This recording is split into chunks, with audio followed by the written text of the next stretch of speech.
TV Fortaleza, a emissora da Casa do Povo.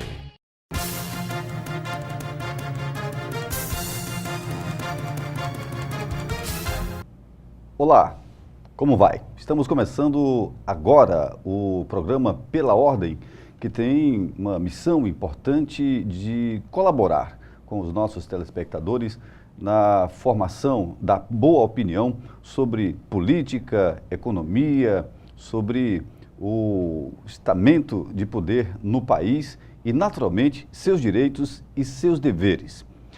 Nós contamos agora neste momento, com a participação importante, ele que já vem dando colaborações fundamentais para a boa formação de opinião, o consultor político Luiz Cláudio Ferreira Barbosa.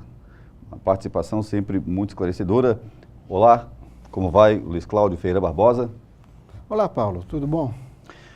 Tudo bem. O Brasil, esperamos, vai ficar melhor, né, a partir de um momento de tensão entre as propostas do governo atual, governo federal, para a reforma da Previdência. Tem sido o principal assunto. Eu gostaria de conversar com você sobre este tema. Eu digo ficar melhor porque o próprio governo espera que o Congresso Nacional emende, que a sociedade opine e que Câmara e Senado Federal possam aí fazer a melhor reforma da Previdência, em ela sendo aprovada neste ano de 2019. Então a gente torce para que seja um grande ano, não é isso? Para o Brasil, para os brasileiros. É interessante, Paulo, que num programa Co-Irmã Nossas, que nós fizemos aqui no ano passado, o Jornal da Câmara, a gente discutia que discussões como reforma da Previdência, reforma tributária, entre outras, passavam ao léu. Se discutia coisas como Lula preso, a facada de Bolsonaro, tá entendendo? A maneira agressiva como Ciro se manifestava. Então, simplesmente alguns debates propositivos que eram importantes naquele momento não aconteceram. O que veio acontecer nesse momento? Um pacote, da qual o ministro da Economia, Paulo Guedes, já apresentou ao Congresso, tanto a Câmara e o Senado, e o mais interessante, sofre rejeição tanto entre os parlamentares e a população. Isso é um fato. Isso que quem está dizendo não é o Paulo Sérgio Feitosa Cordeiro e nem Luiz Cláudio Ferreira Barbosa. Quem está dizendo isso são as pesquisas de opinião pública, tanto da CNT MDA, como também da XP Investimentos, onde uma grande parcela da opinião pública disse que não concordar com os principais pontos dessa reforma. Você vai pontuar outros temas, subtemas dentro deste grande tema que é a reforma da Previdência. Mas você falou um termo aí, uma palavra que chama muito a atenção e ela meio que complementa a palavra que eu utilizei logo no início, que foi tensão. A tensão teve aí como resultado uma rejeição inicial, né, deste tema, desta reforma, desta proposta, como na forma, né, pela qual o governo se postou e se orientou e enviou ao Congresso Nacional. Então, esta rejeição foi qual o motivo? Faltou consulta à sociedade? Faltou consultar entidades, sindicatos, trabalhadores, previamente ao Congresso Nacional? É porque, se você prestar atenção, a reforma da Previdência ela é muito parecida com as últimas reformas econômicas da qual o Brasil passou. Tem um público nosso aqui muito novo, mas você se lembra quando impuseram o plano cruzado. Depois veio o cruzado 2. Aí nós tivemos outros planos até chegar ao real. Eram pacotes feitos por técnicos, em que era muito pouco discutido com a sociedade como um todo, sem participação dos congressistas, sem participação dos grupos de pressão da indústria, do comércio, e principalmente hoje a gente tem colocado o agronegócio, como você bem colocou também, os sindicalistas não participaram, e entre outros setores organizados da sociedade civil. E ele segue esse mesmo modelo, é imposto de cima para baixo. Só que os parlamentares que hoje estão no Congresso, no seu primeiro mandato, eles são refém da opinião pública. Principalmente, Paulo, uma opinião pública via rede social. Quer dizer, diferente da Constituição de 88... É exigente e imediatista. Diferente da Constituição de 88, que foi preparada em 87 e em 88, porque os parlamentares se elegeram na eleição de 86, mas assumiram em 87. Havia manifestações, os sindicalistas lá em cima, o pessoal da UDR lá em cima. Agora não, Paulo, simplesmente é um celular. Quer dizer, toda e qualquer manifestação de fórum íntimo é anulado. Por exemplo, eu tenho para mim que temos parlamentares lá que são ligados ao mercado financeiro que no seu íntimo estão muito felizes com o pacote, porque ele transfere uma parte desses recursos para os bancos, porque você vai fazer a opção de também fazer um investimento no setor privado em termos de previdência. Mas o que é que acontece? O eleitor dele não gosta. E, literalmente, isso desmancha as articulações perante ao que nós chamamos as bancadas informais. Você tem as bancadas dos partidos constituídos, mas tem as bancadas informais ou temáticas, né? Que é do agronegócio, que é da área de saúde, de hospitais privados, de bancos privados, do mercado financeiro e por aí vai, dos evangélicos, que eles sofrem uma pressão tão forte que às vezes eles sucumbem ao fato da rede social. É explicada a rejeição, né, motivos pelos quais há uma rejeição inicial a esta proposta de reforma da Previdência, né, do governo Bolsonaro. Nesta explicação, no finalzinho, você falou das bancadas temáticas. As bancadas temáticas, a bancada evangélica, a bancada da segurança pública, ou como BBB. Popularmente, a bancada bola, bala. boi e bala. Pois é, e a do agronegócio. O governo elegeu, logo no início do ano, da legislatura, elegeu estas bancadas para dialogar. E as bancadas partidárias, o centrão, aquela bancada mais à direita, mais à esquerda, nem tanto, porque não é bem o perfil disse o governo, o próprio presidente disse que não negociaria com o próprio PT, por exemplo. Eu acho que nem o mesmo quer, né, Paulo? Pois é. Então, assim, tem uma parte que está isolada, que não passou por nenhum momento de negociação, mas tem aí as bancadas temáticas, que são, digamos assim, subbancadas dentro do espectro de partidos e de segmentos que há no Congresso Nacional. Pode ter sido um erro estratégico do governo eleger as bancadas temáticas e não exatamente, diretamente, negociar com as bancadas, com os líderes partidários, com o colégio de líderes ou não? Paulo, o que aconteceu? Jair Messias Bolsonaro ficou refém do slogan da nova política. Então, o que ele faz? Ele conversa com o baixo clero da Câmara e do Senado, na figura do Onyx, e depois, no segundo momento, na figura do Davi Alcolumbre, que acaba se elegendo presidente do Senado, faz um acordo de cavalheiro com as antigas elites partidárias, dizendo, olha, eu vou dar uma trégua a vocês e não vou tirar tudo, não. Vamos escolher em conjunto um presidente da Câmara, Rodrigo Maia. Qual é a principal missão do Rodrigo Maia? Reforma da Previdência. E um detalhe que poucos analistas políticos não notaram. Qual é o estado natal de Jair Messias Bolsonaro? Rio de Janeiro. Então, ele optou também... A sua candidatura, né? Não, mas ele, como foi parlamentar de Janeiro. Então, a relação dele com a família Maia, tanto com o pai, com o filho, no caso específico Rodrigo Maia, não é de hoje, é antigo. Já conviveram várias vezes no mesmo partido. Então, também não é uma coisa tão aleatória assim, não. Segundo ponto, mais importante, na minha avaliação, ele subestimou o poder de carisma dele. Ele achava que nesse primeiro momento teria a carta branca da sociedade e não está tendo. Por quê, Paulo? É uma repercussão dos 30 e poucos por cento de votos. Paulo? O capital dele sofreu um grande abalo em poucos dias, principalmente em função do núcleo familiar dele. Você tem uma ideia?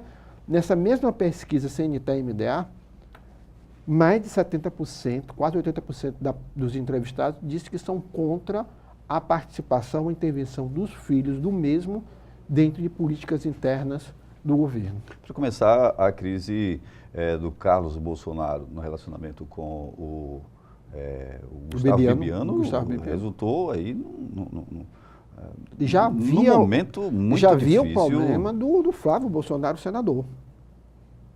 Foi um bomba-relógio. Quer dizer, foram explosões. Informações. O que aconteceu? Isso minou principalmente aquilo que eu chamo de bolsonarismo moderado. Por exemplo, o Bolsonaro sempre pontuou no início das campanhas entre 13% a 18%. Eu gosto de dizer que esse é o percentual dos bolsonaristas mesmo fiéis a ele. Que é o eleitor conservador, com perfil mesmo que se identifica com as propostas, com as frases de efeito, Então, pronto. Vamos fechar em 20%. Uhum. 3 para cima, 3 para baixo, vamos fechar em 20%. Quando ele terminou o primeiro turno, ele terminou com 46%. Esses 20% de acréscimo aí é muito mais uma parte de um eleitorado que rejeitou os tucanos, rejeitou o PT e rejeitou, de qualquer maneira, outras candidaturas que poderiam ocupar o centro político, como o de Álvaro Dimas do Podemos, a própria Marina Silva da Rede, e preferiram ir para os extremos. Aí fizeram a seguinte opção: entre o extremo liderado pela esquerda e o Lula, eles foram para um extremo liderado por Jair Messias Bolsonaro. Então, o que acontece? Eles se tornaram bolsonaristas, mas críticos. Com o passar do tempo, o que está acontecendo? Em poucos dias... Do tempo curto, né? Curto. Com o As passar do tempo críticas curto, né? negativas suplantaram as críticas positivas. Quer dizer, ele ainda, pessoalmente, tem um capital político invejável. Mas, em relação aos primeiros meses de Fernando Henrique Cardoso, em 95, Lula, em 2003 e Dilma, em 2011, literalmente, hoje, ele tem um percentual bem abaixo. E o pior de tudo isso, a reforma da Previdência, até pelos que apoiam, ela é também criticada, porque ela é vista como necessária. Preste atenção. Você tem praticamente, porque ela é muito dividida de 43 a 46, você tem uma parte que rejeita mesmo, e mesmo aquele que o apoia, Paulo, literalmente eles estão num processo de achar que é necessária a reforma, mas, em sua grande maioria, acha que se deve fazer um trabalho para que ela fique mais palatável e menos radical. Agora, é uma estratégia do governo federal jogar ela nua e crua para que ela seja, aos poucos, humanizada no Congresso? Eu acho que sim. Quem falou isso foi o deputado federal Mauro Benevides Filho, ou Mauro Filho, e em seguida o atual secretário de Planejamento do Estado do Ceará, o professor Ataliba. Quer dizer que deu até uma entrevista que acabou repercutindo nos principais sites nacionais, que ele disse uma coisa interessante. O que o Paulo Guedes quis foi uma coisa interessante. Joga ela já radicalizada para que lá dentro ceda-se uns pontos, mas outros passe, porque é inevitável. Por isso que eu acho que alguns pontos eles vão centralizar para manter, outros eles vão flexibilizar. Então eles foram para o teto, dentro do perfil de negociador, para o teto, digamos assim, da pressão sobre os direitos, né, que estão sendo garantidos até agora aos aposentados, né, os brasileiros trabalhadores aposentados. Então, elevou-se para o teto para se ver aonde se é possível chegar a partir desta negociação com o Congresso Nacional. Vamos ver uma coisa interessante. A Previdência Rural. A bancada do Nordeste vai literalmente, né, o Paulinho, pegar essa bandeira. Porque hoje você pega uma cidade do Nordeste de 15 mil habitantes para baixo, se você prejudicar a Previdência Rural do homem do campo, se você prejudicar a Bolsa Família e outras políticas de fomentação de renda mínima, com exceção do recurso que é colocado na cidade via prefeitura pagando os funcionários, esses municípios quebram. Paulinho. Acontece um colapso. Acontece. Então, tem uma série de fatores sociais que eu acho que foram todos eles calculados. E tem um detalhe mais importante que a gente vai falar no segundo bloco. Vamos falar no segundo bloco. Não, mas antes, só Pois não, para só terminar. um Tá abre entendendo? aí desse detalhe para a gente depois detalhar mais no próximo bloco. Por isso que eu acho que eles vão tentar correr com o projeto da reforma da Previdência para depois jogar o pacote anticrime e anticorrupção de Sérgio Moro. Também é outra estratégia que eles vão tentar usar. Nesse primeiro momento é jogando o da reforma da Previdência primeiro plano. Mas se eles notarem as dificuldades, é capaz de eles jogarem a reforma do Sérgio Moro em primeiro plano para depois jogar da Previdência. Quer dizer, você vê que Melhorar a relação com o tá Congresso, com a opinião sociedade, melhorar um pública, pouquinho a imagem, né? especificamente. Com a opinião pública. Vamos então para o primeiro intervalo do Pela Ordem. Nós voltaremos daqui a pouquinho trazendo aí uma abordagem bem sincera, direta, aprofundada, né? E naturalmente com bom senso, né, da situação pela qual passa o país, principalmente abordando temas como reforma da Previdência, pacote anticorrupção, anticrime e temas importantes para a cidadania brasileira. Voltaremos em instantes.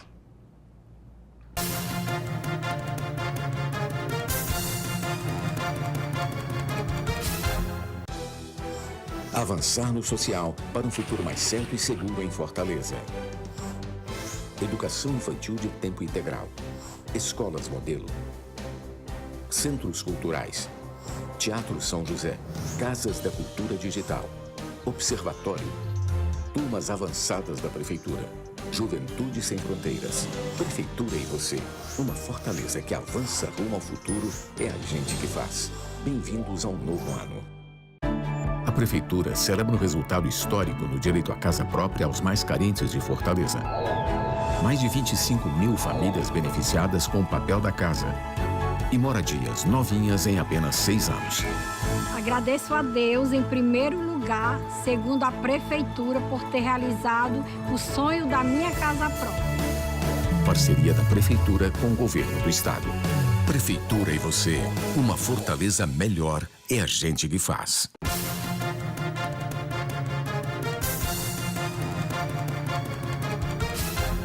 Olá, estamos de volta com Pela Ordem, né, na garantia da missão pública da TV Pública de levar orientação social aos seus telespectadores. Uma boa formação de opinião com base em informações verdadeiras e opiniões muito bem embasadas na verdade e no conhecimento. Nesse sentido, nós estamos aqui com o consultor político Luiz Cláudio Ferreira Barbosa e nós, no início, no primeiro bloco, nós conversamos, explanamos um pouco sobre a reforma da Previdência, o passo a passo desde o embrião, né? Logo no início da legislatura do governo Bolsonaro, houve aí todo um trabalho da equipe econômica de construção da reforma, pelo menos da proposta, ela chegou agora há alguns dias ao Congresso Nacional, está sendo debatida pelos parlamentares e há uma rejeição à própria base do governo, não fechou questão sobre os pontos principais e aqueles pontos secundários deste importante tema, desta importante reforma. O consultor político Luiz Cláudio Ferreira Barbosa, Luiz Cláudio, você falava sobre o quão nocivo, né, pode ser quão nociva pode ser uma decisão que retira direitos, que retira os proventos, né, de maneira justa, digna, para a aposentadoria rural. Diminuir, né, o volume de recursos para os municípios, quando se diminui o volume de recursos, quando você endurece as regras para a aposentadoria rural, naturalmente há uma possibilidade clara, né, o reflexo vai ser entrar menos recursos nestes municípios. É uma preocupação com o equilíbrio do país, não é? A dignidade, o recolhimento de tributos, né? O orçamento dos municípios depende exatamente, principalmente desses municípios pequenos, de 15 mil habitantes a menos, né? Depende muito de programas de transferência de renda, da renda dos aposentados. Você trouxe um tema que a sociedade, às vezes, não se atenta para este detalhe, que é um detalhe importantíssimo. Não, existe em cidades pequenas e distritos distantes dos seus centros urbanos, nos municípios cearenses, assim como no nordestino, um problema muito sério. Não existe trabalho, estamos numa estiagem muito longa, né, Paulo? Que literalmente temos chuva, mas não temos volume pleno, né, bastante de água para que o agricultor, nos reservatórios. O agricultor e o pecuarista consigam produzir a contento. Então, o que está acontecendo na minha avaliação? Uma das vantagens dos últimos governos federais, Fernando Henrique Cardoso, Lula, Dilma, Michel Temer, é que eles trouxeram um processo de não precarização da vida no campo. Deu condições para esse homem que passou a vida toda trabalhando no seu pedaço de chão, tivesse, no mínimo, uma renda, né? Que pudesse se autossustentar. Para evitar esse êxodo, né? Que já temos 90% da população nas cidades, nos centros urbanos. Tanto a questão da previdência do homem do campo, como a questão da Bolsa Família. É muito fácil nos grandes centros urbanos, nas grandes cidades, as pessoas acharem que o Bolsa Família é uma política para, literalmente, sustentar pessoas que podiam estar trabalhando. Não é bem assim, não. É uma política propositiva, ela não onera o cofre público, pelo contrário, ela cabe dentro do orçamento da União, ela não é um dinheiro jogado fora, ela faz com que recursos pequenos, mas quando você junta um montante de pessoas que recebem, faz com que o dinheiro circule na cidade. Aí o que acontece? Lanchonetes, restaurantes funcionam, farmácias funcionam. Você cria empregos. Do outro lado, nós estamos vivendo, depois da reforma trabalhista, aquilo que nós conversamos nos últimos anos, eu e você especificamente, que houve um foco na tentativa de acompanhar, milímetro por milímetro, a tentativa da reforma da Previdência de Michel Temer. Mas quando a reforma trabalhista foi feita, ela de alguma maneira resolveu algumas questões da reforma previdenciária. Por exemplo, hoje a precarização está regulamentada. Você é dono de um pequeno negócio, aí você disse, olha, vamos dar exemplo de rotatividade turística. O movimento para mim só presta novembro, dezembro, janeiro e uma parte de fevereiro, dependendo do período do carnaval. Aí eu contrato uma pessoa, 4 meses, e os outros 8 meses? Essa pessoa vai ficar de bico. Ela não vai ter renda, não vai ter segurança para consumir mais, gerar mais impostos, mais faturamento no comércio. comércio. Não terá condições de pagar a sua previdência. O ciclo virtuoso que você acabou de falar, ele não vai acontecer. E aí, exatamente, pronto, você chegou, a gente deu... Essa precarização do trabalho. Você deu uma volta no país, né, nos comportamentos, costumes, do micro para o macro. Nas pilastras econômicas da micro e da macroeconomia, e voltou para o princípio do tema debatido, que foi reforma da Previdência, porque o alarde todo é que há um rombo na Previdência. E, claro, se há informalidade aumentando, este rombo tende também a aumentar. Mas existe um rombo aí, mas interessante.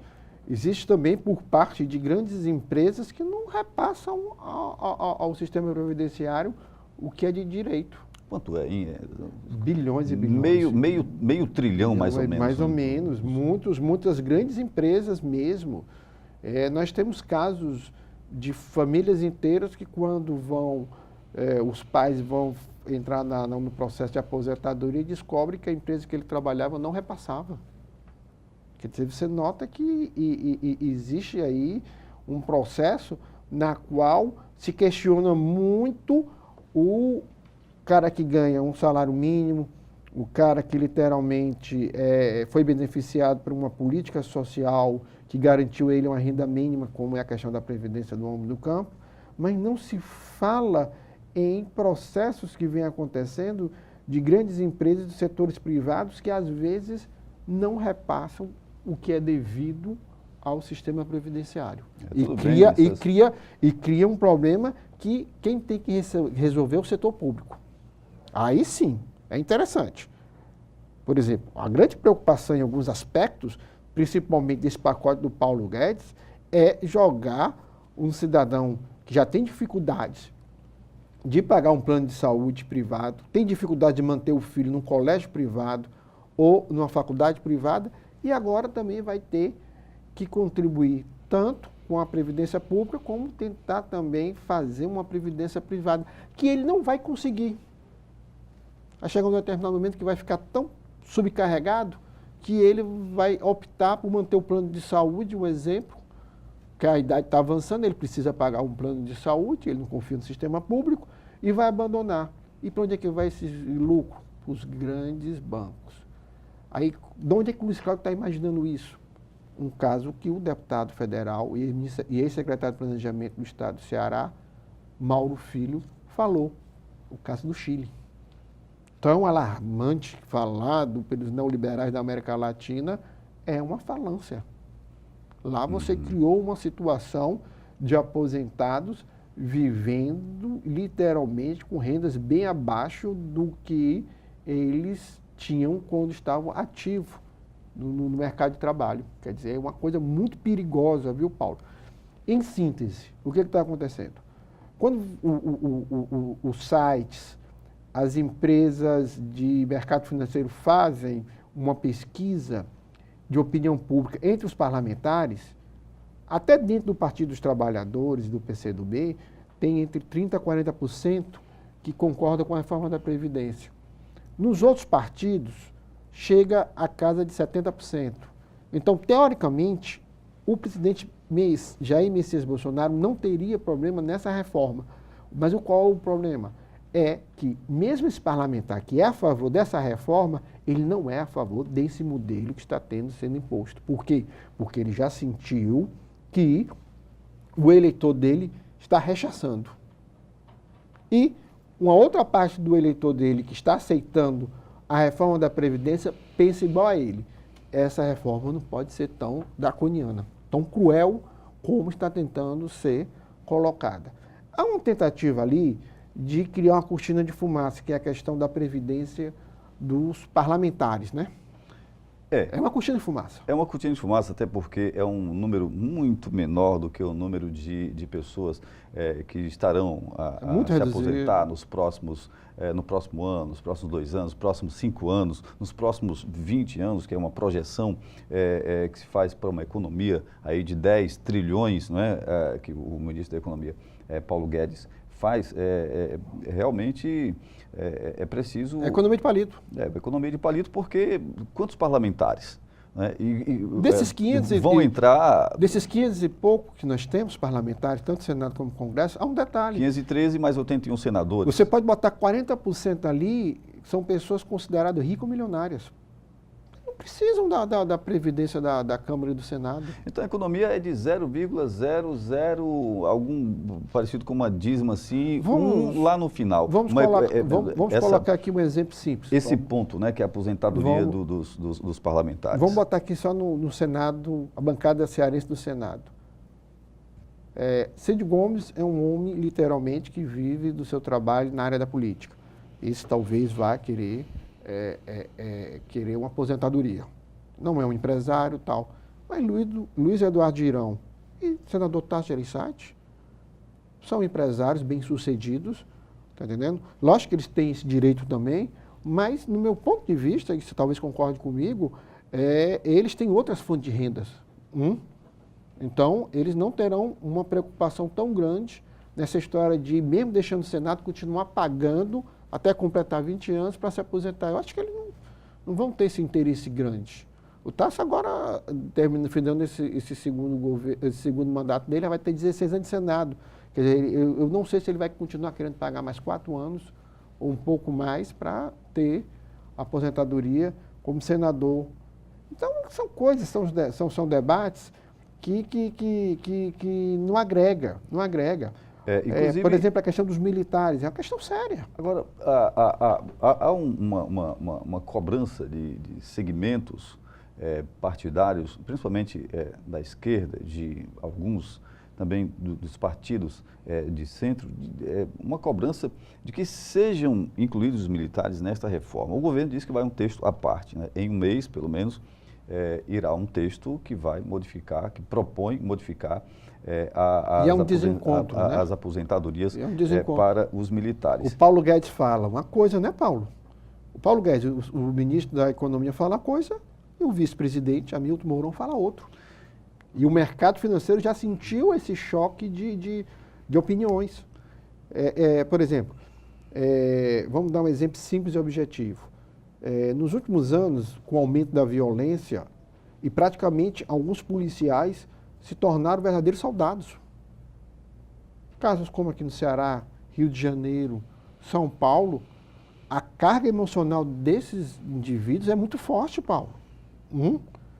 Tem que ser uma previdência especial, não tem o menor dúvida. Não tem como não ser, né? Não ser. O que se Infelizmente, questiona mas são o que chamam de privilégios, as pensões, né? Filhas de militares, chamam de privilégios, muito bem. São direitos que foram dados na Previdência lá atrás, há cerca de talvez aí uns 40, 50 anos, e que também tudo cabe debate, né? Na realidade, a grande verdade é que precisa se repensar o papel das Forças Armadas.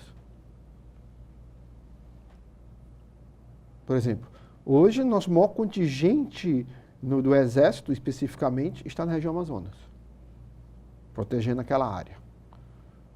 A Marinha hoje literalmente trabalha na proteção da nossa Amazônia Atlântica, né, que é a nossa faixa costeira. A aeronáutica, literalmente, ultimamente tem feito trabalhos de polícia, vigiando, principalmente na região centro-oeste, ali também no sul, as nossas fronteiras, para os aviões que chegam carregados de cocaína e outras drogas. Quer dizer, não são função delas. Se você parar para pensar, não são função delas. Aos poucos, os últimos governos, aí eu boto Sarney, Collor, Fernando Henrique Cardoso, Lula, Dilma, Michel Temer e agora Jair Messias Bolsonaro, nunca se sentaram e disseram, rapaz, vamos replanejar aqui uma função mais específica para as Forças Armadas. As Forças Armadas, elas voltaram, né? Depois de 1985, quando houve aí o processo de redemocratização, voltaram à política, né? Restabeleceram mas de forma do voto. Voltaram à política pela via democrática, né? Pelo voto. Então, assim, essa questão da previdência dos militares, né? Da aposentadoria dos militares, a questão da idade mínima, bom, a gente vai para o intervalo, né? O segundo intervalo, a gente está finalizando o segundo bloco, mas nós temos, vamos falar rapidinho no início do segundo bloco com relação à idade mínima, né? 62 para mulheres, 65 anos para homens e a transição de até 12 anos. Este é um tema, pelo menos assim, é um tema espinhoso e é um tema que a sociedade é aquele que mais alcança. Eu vou me aposentar logo, vou me aposentar um ano depois, 2 anos depois. É isso que está vindo aos olhos da sociedade. A nossa geração, Paulo, especificamente, nós temos idades muito próximas, sendo um pouco mais velho do que você, literalmente hoje entrou em parafuso. As pessoas estão correndo para os advogados desta área e estão refazendo os cálculos. O fato é que há muita incerteza, né, com relação a que texto vai ser aprovado. A própria Ibovespa caiu 2% nessas últimas horas. Nas últimas horas, quando viu que não há um texto consensuado, né, ali batido, fechado com a oposição, que seria a maioria. É aquilo que eu volto a afirmar. A sociedade acha que há necessidade de uma reforma da Previdência. Os parlamentares, tanto da Câmara como do Senado, também acham que há necessidade de uma reforma da Previdência. O governo vai ter que apresentar uma reforma da Previdência paulativo. O que está acontecendo? Conflito de interesses.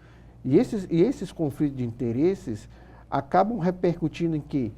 Em que o governo se torna refém de uma resposta rápida à opinião pública que não tire tanto direitos previdenciários atuais. Aí parece que faltou uma proposta debatida de maneira a fazer os entendimentos com a sociedade, com segmentos da política, com a própria economia, no sentido de quando se chegasse ao Congresso Nacional, inclusive, por exemplo, a Câmara Municipal de Fortaleza dá exemplos bem interessantes, os parlamentares, 43 vereadores, de consenso. E aí, quando você vai a plenário, vê o plenário trabalhando, há um consenso, há um debate, mas há sempre um consenso, há um texto mais ou menos já, não vou dizer fechado, mas um texto consensuado, com poucas mudanças a serem feitas. Parece que faltou essa minuta, né, desta prévia que o governo federal poderia fazer para evitar esse desgaste todo, queda de bolsa, a oposição aí ganhando espaço em cima e a própria situação não se entendendo, a base do governo não se entendendo com relação a esta reforma da Previdência que hoje pauta a economia brasileira. Vamos para o intervalo, o segundo intervalo, agora terminamos o segundo bloco, vamos para o intervalo, em seguida voltaremos com o terceiro bloco do seu Pela Ordem. Em instantes voltaremos.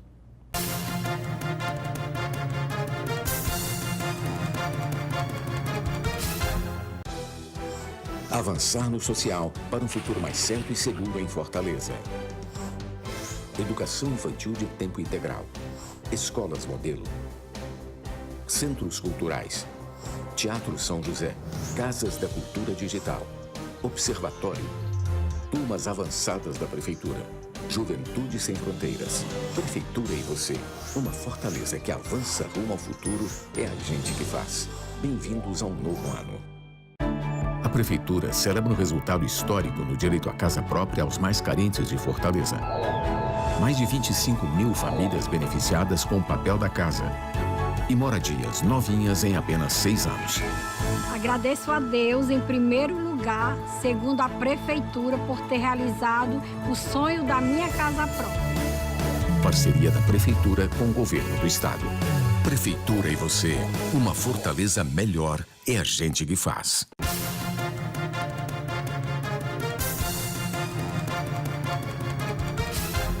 Estamos de volta com Pela Ordem, é o terceiro bloco de uma boa opinião com base em informações verdadeiras para que você possa, então, formar aí o seu ponto de vista sobre o país, sobre o estado do Ceará e também sobre a vida na cidade, aqui no município de Fortaleza, naturalmente na região metropolitana, já que temos aí já muito clara uma integração de Fortaleza com os municípios da região metropolitana em vários aspectos.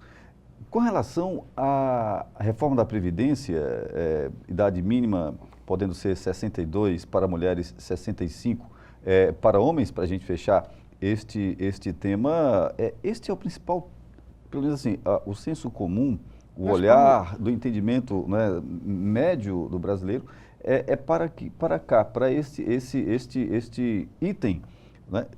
Ele não é o mais importante exatamente, porque há outros subitens, mas esse aqui é um tema, é um item importante pelo fato de que a gente se pergunta, eu, por exemplo, tinha feito um cálculo, já estou fazendo outro, vou ter que trabalhar um pouco mais e continuar trabalhando depois. Você tem feito algumas análises aí pertinentes. É uma miscelânea, né? É uma mistura de dados. Até entre mesmo os porta-vozes da reforma da Previdência, tanto dentro do governo, na própria figura do Jair Messias Bolsonaro e do vice-presidente Hamilton Mourão, há conflito de interesses. O presidente, inclusive, falou que a idade mínima para mulheres pode diminuir. Pode diminuir. Quer dizer, não tem ainda uma definição, né? Isto prejudica um pouco o andamento. Há um debate que a maioria dos programas similares ao nosso não está fazendo. Qual é? É só criticar a reforma da Previdência. Vamos aqui falar uma coisa que é necessária ser repensado. Nos anos 70, 80, o que você tinha? Você tinha uma expectativa de vida bem menor, né, Paulo? Um homem com 65 anos era um senhor de idade. É fato. Era um senhor de idade. O que aconteceu? Dos anos 90 e 2000 para cá, o que está acontecendo? Houve um acesso a uma população urbana e rural à Previdência. Coisas que muitos dos pais deles, os avós deles, não tiveram. Porque é um envelhecimento também. Além, esse aumento da expectativa de vida leva um percentual maior da população a estarem acima de 60, 65 anos. Né? O meu pai... Essa conta, uma das contas que o ministro da Economia alega, né? O meu pai, quando fez 50 anos, ele agora está com 84, ele se achava um homem velho. Meu pai, com 80 anos, pega o carro dele, vai ao supermercado, sai à noite para jantar, tá entendendo? Tem uma vida, assim, uma vida para a idade dele muito tranquila, assim como outros também têm. Ora, lógico, você também tem uma quantidade de pessoas que mal passam dos 70 anos e tem uma série de doenças, uma série de problemas. Então, as pessoas com necessidades especiais, né? Sem dúvida. Os idosos que Sem chegam dúvida. na fase, depois, na melhor idade, né? Depois de 60 anos, e que precisam do BPC, aquele benefício de prestação continuada. Pois é, aí é outra discussão inclusive, muito perigosa. Este é um tema que pega muito, porque houve aí uma redução, uma Drástica. previsão para 55 anos, o início do benefício, mas R$400 seria o valor, né? Dependendo da pessoa, talvez seja o remédio que ela toma durante o mês. Pois é.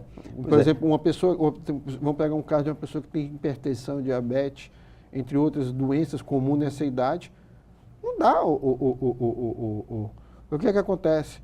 Vai superlotar o Sistema Único de Saúde. A gente vai acabar pagando o preço. Ninguém está fazendo esse debate. Porque é igual a história dos canos em casa. Se você não prestar atenção, a hora ela arrebenta, né? Em algum lugar. A gente vai pagar um preço caro. A grande verdade é o seguinte, indiscutivelmente, a população ativa hoje no Brasil cada vez se torna menor em relação ao número de pessoas que recebem alguma forma de previdência pública. A nossa previdência privada não é confiável. As pessoas não têm. É regra de mercado, né? As pessoas não têm uma confiabilidade e não têm costume. Não têm o costume. Quando não há uma cultura da previdência privada, né, há uma tendência de haver casos omissos na própria legislação. E o que pode provocar esta insegurança nesse investimento. Vamos dar um exemplo simples e objetivo. Admitamos. Né? Você chega às vezes no hospital, um plano de saúde privado, você vai ter que ir na direção desse plano de saúde para brigar por certas coisas que teoricamente deveriam estar dentro do plano. Eu estou dando um exemplo do plano de saúde. Porque a questão previdenciária vai ter regras mais fixas e mais delimitadas, vai ter. Mas aquilo que eu e você falamos no segundo bloco, tem pessoas que vão começar e não vão conseguir terminar. Ou então, vão interromper para depois reiniciar. Como é que fica esses cálculos? Como é que fica uma situação dessa, né Paulo? Então, não é fácil. E o pior de tudo isso, o governo não tem porta-vozes à altura na sociedade civil organizada para defendê-los. Vamos dar um exemplo. As associações de classes, tanto patronal como trabalhadores, ambas estão contra a reforma da Previdência. E é uma equação que os governadores estão sendo chamados a calcular, né, para tentarem liderar suas bancadas estaduais a apoiarem a reforma da Previdência, os governadores de todos os estados, que naturalmente seus parlamentares, senadores e deputados são importantíssimos na interlocução com Paulo, o governo, né, para emendas e tudo mais. Vamos pegar um caso específico aqui, Rio de Janeiro. Você tinha toda uma burocracia herdada da época que ela foi capital federal, que ficou lá. Hoje o orçamento do Rio de Janeiro, literalmente, mal dá para pagar os funcionários ativos e os pensionistas. E não sobra muito pouco dinheiro para investir no Estado. Então, isso é um caso típico. No Rio Grande do Sul, algo também similar como Minas Gerais. E aí? O Pacto Federativo no Brasil hoje tem que ser rediscutido. Esses governadores, em sua grande maioria, estão aí tentando negociar uma maneira de respirar, né? Botar as contas em dias. Agora, o estado do Ceará, a gente falou sobre o Brasil, mas o estado do Ceará está entre os 7 estados da federação com liquidez, com contas em dia, com caixa, com capacidade de endividamento. É interessante, você citou o nome do ex-secretário da Fazenda, Mauro Atualmente Filho, deputado federal. atualmente deputado federal, que inclusive tem conversado com a equipe econômica do governo federal, do governo Bolsonaro, e o estado do Ceará passa por uma situação, não vou dizer cômoda, não podemos dizer que assim, está tudo muito tranquilo, mas é um estado equilibrado, né? É um estado que literalmente consegue respirar. A grande verdade é essa. Nós também temos alguns problemas crônicos que precisa, porque nós somos um estado pobre, muito dependente da União, e com o estado no semiárido, né, Paulo? O que aconteceu foi que nos últimos 30 anos, literalmente, nós tivemos uma capacidade impressionante de seguir uma linha econômica quase que linear.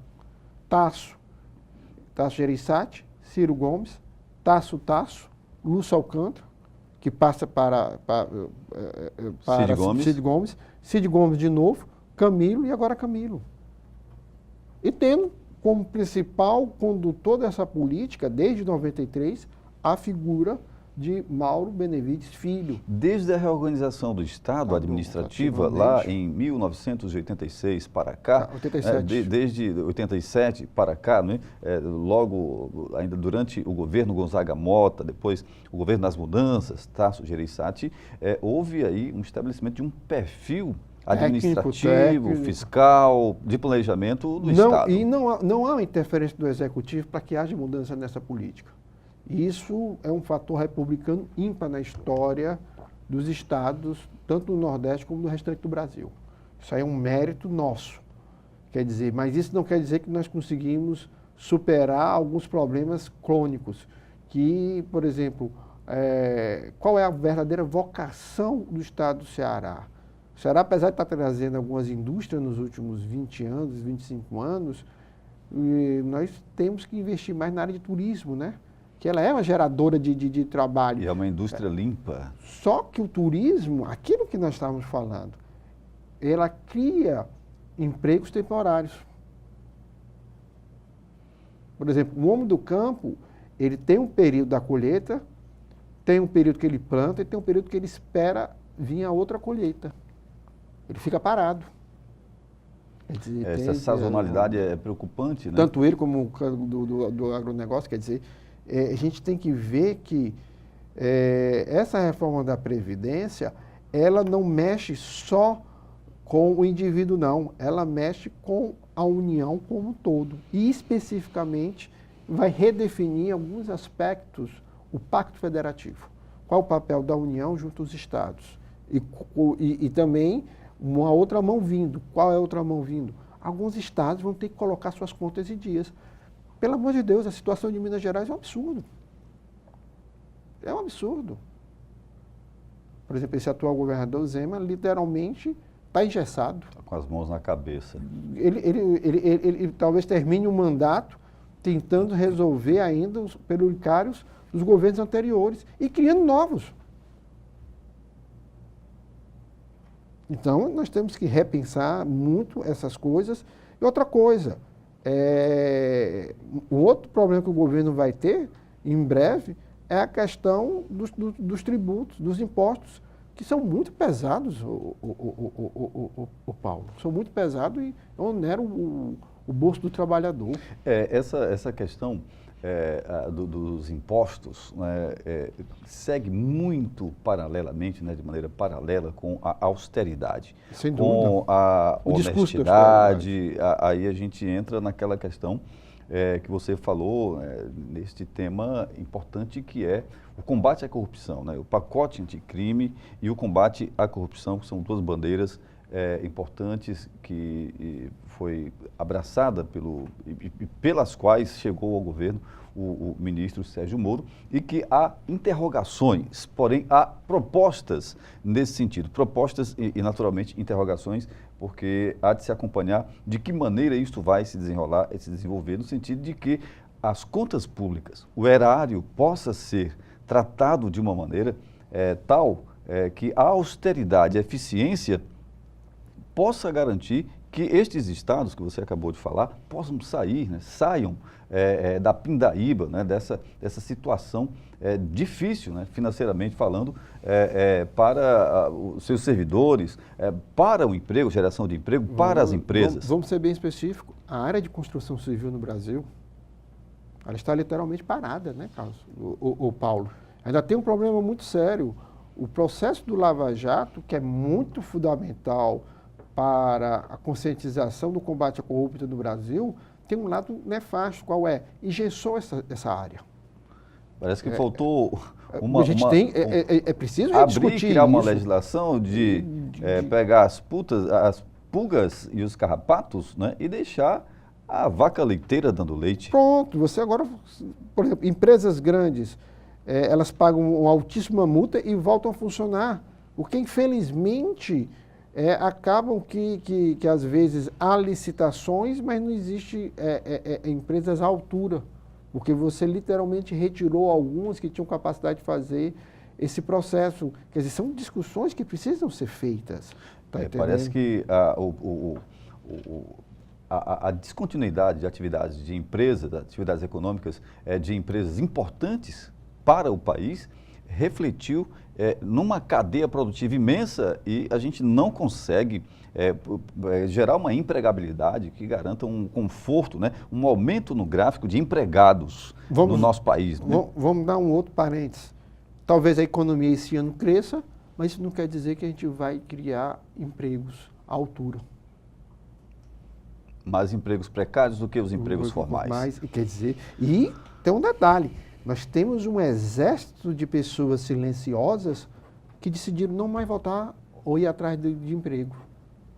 Vão viver ou da informalidade ou dos proventos dos seus familiares e amigos.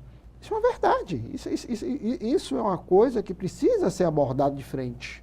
Está entendendo? Eu acho que há temas que, na minha avaliação, na minha agenda particular, não cabe nem ser discutida. Se a questão do hino nas escolas, para mim, isso não é tema aqui a nível nacional, vem engrandecer o debate público, não. É muito secundário. É muito paralelo, secundário. Né? Tanto que eu acho que um dos grandes problemas do governo de Jair Messias Bolsonaro é essa maneira que alguns ministros se portam como ideólogos e não como homens públicos. Porque uma coisa é quando você tem sua vida privada e você tem suas redes sociais, você manifestar um desejo, uma opinião. Agora, você é um homem público, manifestar através das redes sociais institucionais um desejo é conflitante, isso é perigoso, isso é perigoso. Uma coisa é certa, o Jair Messias Bolsonaro vai ter uma trégua que quase todo presidente tem, que é o período do Carnaval e Semana Santa. Para respirar e tentar voltar bem mais orientado. Mexe. Por quê? Porque, de alguma maneira, você tem uma festa que uma grande parcela da população se coloca a se divertir. Até mesmo os que ficam em casa aproveitam esse momento para ir no restaurante, conversar com a família. Algumas pessoas que estão desempregadas aproveitam esse momento para vender cerveja, água mineral e por aí vai. E quando passa ela, vem um feriadão muito interessante que só perde, porque eu acho, para os feriados em épocas eleitorais, que é a oportunidade que algumas pessoas têm de visitar seus entes queridos, ou em grandes cidades ou em pequenas cidades. Quer dizer, isso aí acaba, de alguma maneira, desses 40 dias, desfocando um pouco o cotidiano das pessoas. Então, é um momento em que o presidente deverá se organizar e, principalmente, afastar o núcleo familiar dele e tentar impor uma marca própria. Porque no governo federal, o único gestor público que está conseguindo impor uma marca conhecida e apoiada popularmente é o ministro Sérgio Moro. E sobre este tema, pacote anticorrupção, anticrime, sobre pacto federativo, reforma tributária, esperamos tratar em outra oportunidade, porque Pela Ordem está terminando agora. Nós conversamos com o consultor político Luiz Cláudio Ferreira Barbosa, abordando um tema importantíssimo, reforma da Previdência e liquidez, não é, garantia de contas equilibradas nos estados e outros aspectos da economia, da política, do poder no Brasil. Luiz Cláudio Ferreira Barbosa, obrigado pela sua importante presença e pela sua embasada opinião aqui no Pela Ordem. Mas antes de terminar, Paulo, hoje é interessante dar os parabéns a você, porque você já é uma figura conhecida para o telespectador da TV Fortaleza. Aproveite esses 5, 10 segundos que nós temos ainda. Mande um abraço aí para os telespectadores da TV Assembleia, que pela primeira vez estão lhe assistindo a nível de Estado. Com o advento da TV pública, ficou ainda mais possível levar opiniões bem fundamentadas, compromissadas com a verdade. Não a verdade absoluta, nem a minha, nem a sua, mas a verdade que cada um de nós precisamos obter a partir dos veículos de comunicação, pela TV Fortaleza, pela TV Assembleia, para que possam estar formando uma boa opinião para boas decisões na sua vida, na vida de sua família, no trabalho, na sociedade, não é? Isso é importante, eu acho que este o principal papel, a principal missão da TV pública e a missão importante cumprida pelo programa Pela Ordem. Obrigado pela importante audiência, né, honrosa audiência de todos vocês, senhores e senhoras. A gente vai ficando por aqui. Obrigado, Luiz Cláudio. E até a próxima, né? E até a próxima. Um abraço.